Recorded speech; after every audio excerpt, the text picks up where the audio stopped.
Emily Dawson was the kind of woman who believed in fairy tales. At 27, she had built a quiet life in Seattle, balancing her work as a graphic designer with her love for photography. She wasn't looking for love, but when she met Ryan Carter at a gallery opening, it was as if the universe had conspired to bring them together. Ryan was charming, with a confident smile and an easy laugh that lit up the room.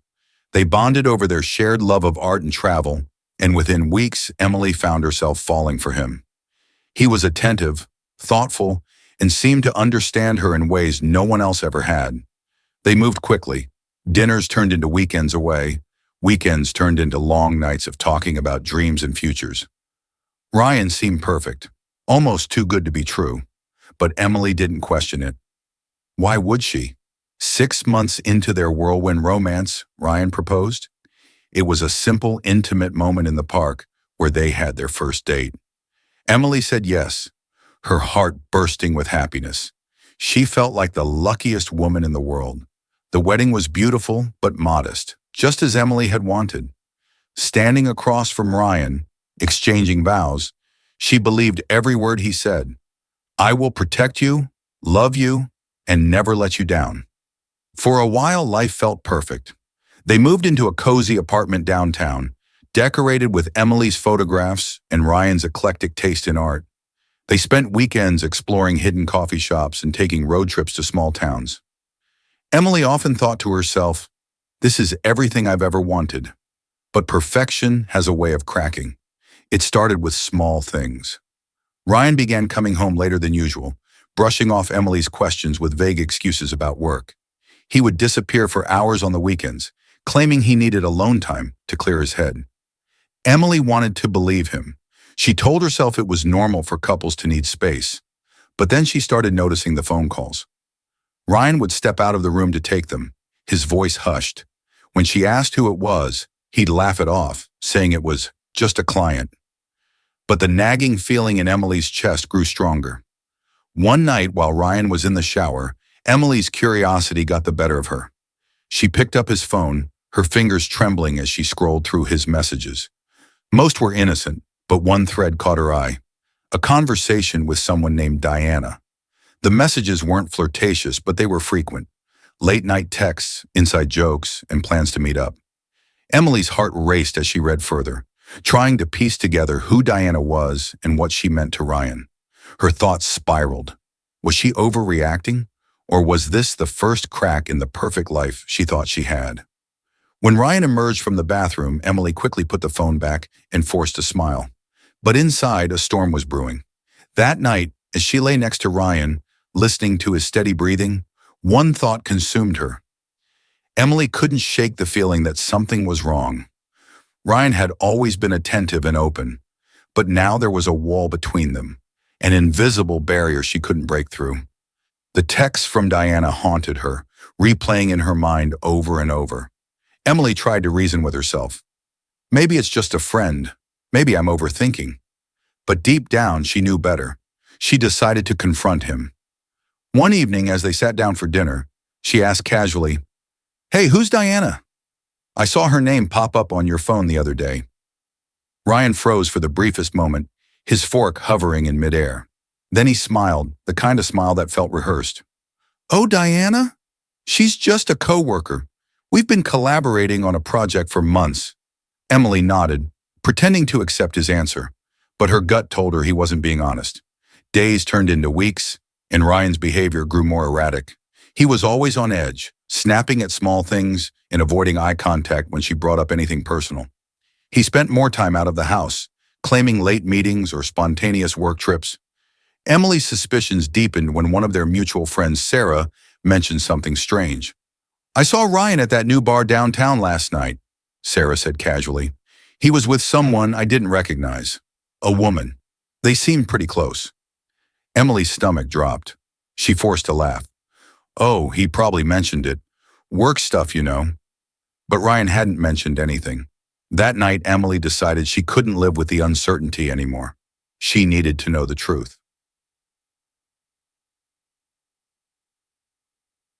When Ryan left for another meeting the following evening, Emily followed him. She felt guilty for stooping to this level, but she told herself it was the only way to find answers. She kept a safe distance as Ryan drove downtown, her hands gripping the steering wheel so tightly they ached. He parked in front of a boutique hotel, the kind they used to visit on romantic weekends. Emily's heart pounded as she watched him enter the lobby. She waited, debating whether to go inside, when she saw her. Diana. She was tall, elegant, and wore a striking red dress that made Emily feel invisible in comparison. Diana smiled as she greeted Ryan, her hand brushing his arm in a way that seemed far too familiar. Emily felt like the world had stopped. Her perfect life, the life she had built with Ryan, was crumbling before her eyes.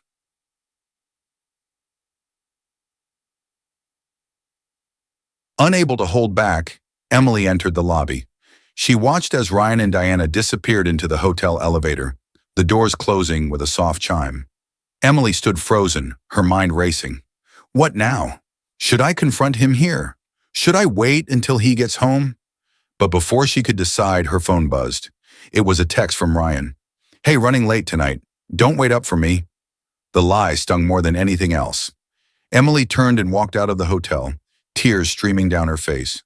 For the first time, she realized that the life she thought was perfect had been built on a foundation of lies. The drive home felt endless. Emily's mind was a storm of anger, heartbreak, and disbelief. Ryan had lied to her, repeatedly, and she couldn't ignore the evidence anymore. She needed answers, and this time, she wouldn't let him talk his way out of it. When Ryan returned home later that night, Emily was waiting in the living room. The dim light cast long shadows across the walls, matching the heaviness in the air.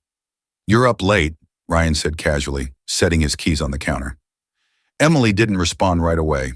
She studied his face, looking for cracks in the mask he always wore. Where were you tonight? Ryan paused, his back to her. I told you, I had a meeting. With Diana? She asked, her voice steady but cold. Ryan froze, his shoulders tensing. Slowly, he turned to face her. What are you talking about? I followed you, Emily said, her voice trembling now. I saw you at the hotel with her. Don't you dare lie to me again. For a moment, Ryan said nothing. His jaw tightened, and his expression shifted from shock to anger. You had no right to do that, Emily. No right? She snapped, standing up. I'm your wife. I have every right to know what's going on in my own marriage. Ryan ran a hand through his hair, pacing the room. It's not what you think, he said, his tone defensive. Then tell me what it is, Emily demanded, tears streaming down her face.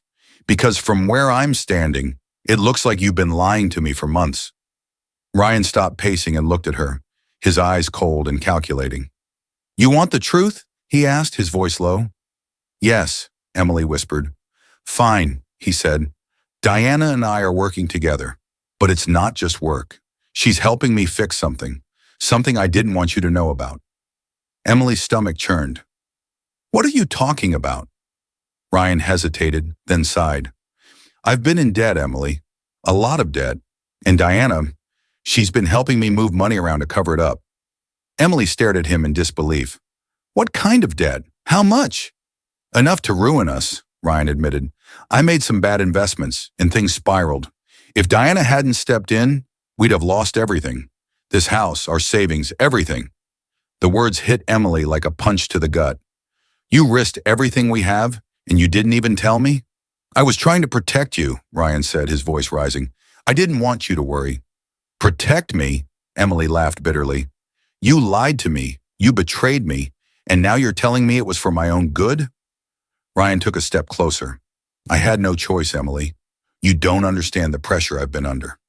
You had a choice, Emily said, her voice breaking. You could have been honest with me. Instead, you brought another woman into our life and hid everything from me. For a moment, neither of them spoke. The silence was suffocating. Finally, Emily shook her head. I can't do this anymore, Ryan. I can't live with someone who doesn't trust me enough to tell me the truth. Ryan's face fell. Emily, wait. No, she said firmly, her voice steady now. I waited long enough. You destroyed everything we had. As she walked out of the room, Ryan didn't follow, and for the first time, Emily felt a sliver of clarity. She deserved better than this. But what she didn't know was that Ryan's lies ran even deeper than she thought. The next morning, Emily woke up in the guest bedroom, the weight of the previous night's revelations pressing down on her. She stared at the ceiling, replaying every word Ryan had said. His betrayal wasn't just about Diana. It was the life they had built together, crumbling under the weight of his lies. As she made her way to the kitchen, she found Ryan already gone. The house was eerily quiet, the emptiness amplifying her thoughts. She poured herself a cup of coffee and sat at the dining table, staring at the stack of bills that had been piling up. Bills she now realized were part of the web Ryan had spun. Unable to sit still, Emily decided to search for answers. She pulled out Ryan's laptop, the same one he always carried but rarely let her see. Her hands trembled as she typed in the password she had guessed long ago, their wedding anniversary. It worked. Her heart raced as she sifted through emails, spreadsheets, and financial records. What she found left her breathless. Ryan wasn't just in debt, he was in serious trouble. Transactions tied to offshore accounts, payments to shell companies, and large sums of money flowing to an account under Diana's name. It wasn't just bad investments. It was fraud.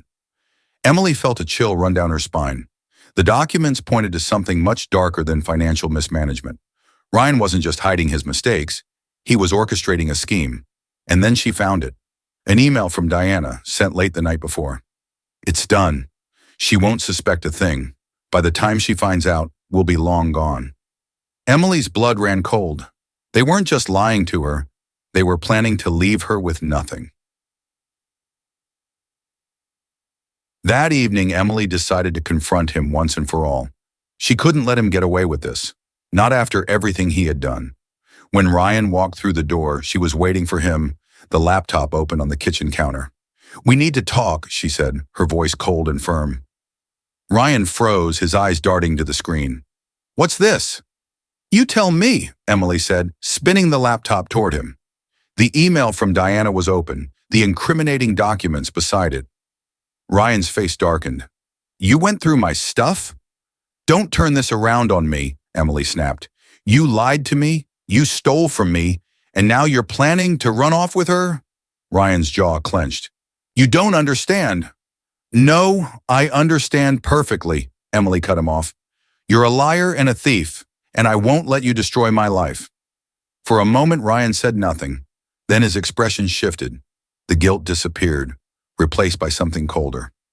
"You don't know what you're getting yourself into, Emily," he said, his voice low and menacing. "If you think you can stop me, you're wrong." Emily's stomach churned, but she stood her ground. "I already have. I've forwarded everything to the authorities. It's over, Ryan." Ryan's eyes widened in shock, and for the first time Emily saw fear in them. But it was short-lived. His expression hardened again, and he took a step toward her. "You think you're safe?" he asked, his voice dripping with venom. "You have no idea what Diana and I are capable of." Emily's breath caught, but she refused to back down. "I don't care what you or Diana think you can do. You've already lost." The sound of sirens in the distance made Ryan's head snap toward the window. Emily had called Rachel, who had connected her with law enforcement earlier in the day. "They're here," she said, her voice steady. "It's over." Ryan's face twisted with rage, but he didn't get another word in. The police burst through the door moments later, their voices commanding him to stand down. Emily watched as Ryan was handcuffed and led out of the house. For the first time in months, she felt a weight lift from her shoulders. But as Diana's name echoed in her mind, Emily knew this wasn't the end. The house was eerily quiet after the police left, taking Ryan into custody. Emily stood in the doorway, watching the red and blue lights fade into the distance. She should have felt relief, but instead, she was filled with unease. What about Diana? Ryan's final words haunted her. "You have no idea what Diana and I are capable of." The next morning, Emily met with Detective Carter, the lead investigator on the case. She handed over the laptop, explaining everything she had found, the emails, the financial records, and Diana's involvement. Detective Carter frowned as he scanned the documents. "Diana Langston," he muttered, typing her name into the system. A few seconds later, his eyes widened. "She's not just Ryan's accomplice. She's been involved in multiple fraud cases across the country. This woman is dangerous." Emily's stomach dropped. "So she's done this before?" "Several times," Carter confirmed. "She targets people like Ryan, Men with financial problems, vulnerable enough to be manipulated. Together they run schemes and leave their victims with nothing. Emily's mind raced. How deep does this go? We'll need your cooperation, Carter continued.